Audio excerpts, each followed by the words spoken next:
today we are going to be focusing on how heat is transferred from one object to another. Has anybody ever thought about how water boils in a pot and what happens to the water to make it get hot?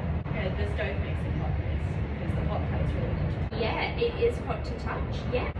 So today we're going to be doing an activity that will show us what happens when we mix cold water and hot water with a little bit of food dye in each and see what happens when we put the bottles together. I'm going to show a video to the class. So at the start, this is what we'll be doing.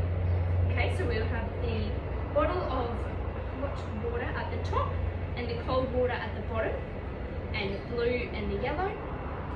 And slowly I'll pull the card out, and as you can see when I play the video, what do we think is going to happen once I slide that card out and the two different colours and temperatures of the water mix? Okay, green because blue and yellow makes green. Blue and yellow makes green, yeah. Okay, so what did we see happening there, guys, with the two water bottles with the different colours? What happened? All the water went green eventually.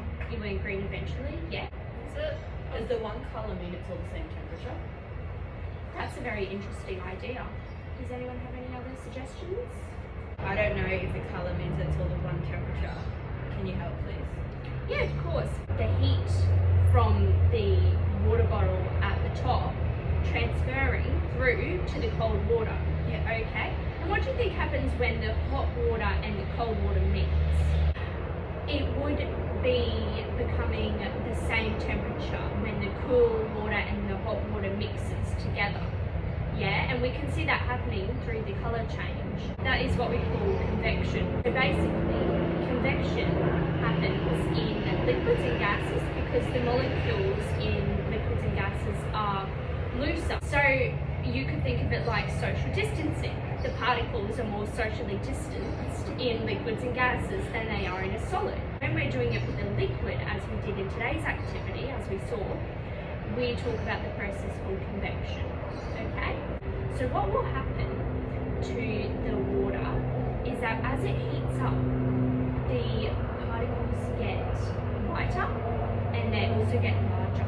So they will start to move to the top of the pot, while the cooler water will move to the bottom, and then they will heat up and go back to the top of the pot. So it's a continuous cycle until all the water reaches the one temperature. It's green, yeah, so we saw that happen with the colour change.